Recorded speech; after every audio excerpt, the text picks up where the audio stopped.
The night shift job at the Grand Hollow Hotel, I thought it would be easy. Just a quiet desk job, maybe some cleaning, checking in late-night travelers, nothing too crazy.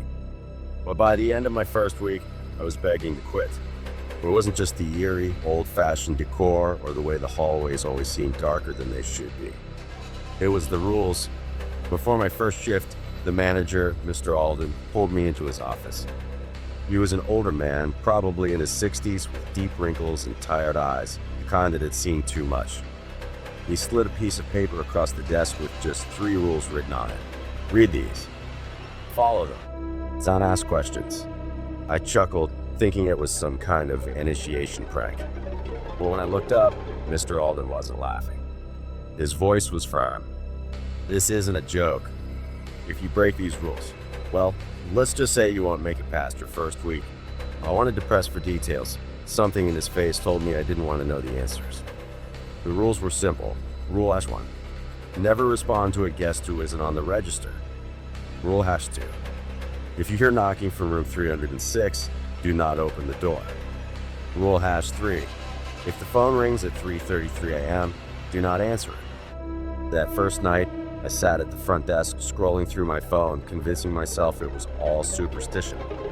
Nothing happened until 2:07 a.m. The bell at the front desk rang. I looked up and saw a woman standing there, her back turned to me. She wore an old, faded gray dress that looked almost Victorian era. Her black hair was long and stringy, like it hadn't been washed in years. Mom? I asked, feeling uneasy. She didn't move. I checked the register. No new guests had checked in. My stomach dropped as I remembered rule #1. My heart pounded. I wanted to ask her again, but my gut told me not to speak. I lowered my gaze, pretending to check the computer. Then, she laughed. It was soft at first, almost like a giggle, but it stretched unnaturally, turning into something twisted. My hands gripped the desk. My mouth went dry. The laugh faded, and in a whisper, she said, "Smart one this time." Then, she was gone. Night 2, room 306. The next night, I was on edge. Every noise felt louder, every shadow darker. I forced myself to focus on my work, ignoring my growing fear. Around 1:45 a.m., I was making my rounds when I passed room 306. It was at the very end of the hallway, its door covered in dust, the key missing from the storage cabinet. No one had stayed there in years. That's when I heard it. Tap, tap, tap. I stopped in my tracks. Damn, damn, damn. The knocking grew louder, more frantic. Then, a voice. Let me out. The lights flickered. My radio crackled with static. My whole body screamed run, but my legs refused to move. The doorknob rattled violently.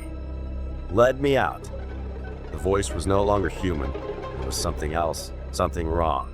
I turned and sprinted down the hallway, not stopping until I reached the lobby. I didn't care what was behind that door. I just knew I never wanted to find out. Night 5. Recall by the 5th night, I hadn't slept much. My nerves were shot, but I kept telling myself I just needed to make it through the week. Then, at 3:33 a.m., the phone rang. My breath hitched. The rule flashed in my mind. If the phone rings at 3:33 a.m., do not answer it. The sound filled the empty lobby, echoing off the walls. I clenched my fists, staring at it. Who would even be calling at this hour? The caller ID read, room 306. I nearly dropped my phone. No, that's not possible. The ringing stopped. A few seconds later, my cell phone buzzed with a voicemail notification. My fingers trembled as I pressed play. At first, there was only silence. Then, a slow, ragged breath. You should have answered. I dropped my phone. I couldn't do this anymore. The truth about the hotel the next morning, I went straight to Mr. Alden's office. I quit. He didn't argue. He just nodded, like he expected it. As I turned to leave, I finally worked up the courage to ask, "What's in room 306?"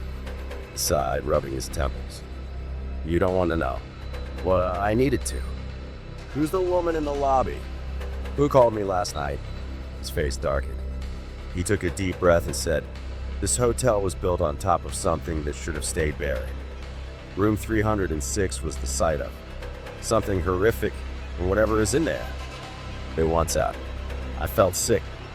"And the woman?" I whispered. He shook his head. "She's been here longer than me." I left without another word. To this day, I still have nightmares about the Grand Hollow Hotel. I don't know if anyone else broke the rules after I left, but sometimes I wonder what happens if someone does.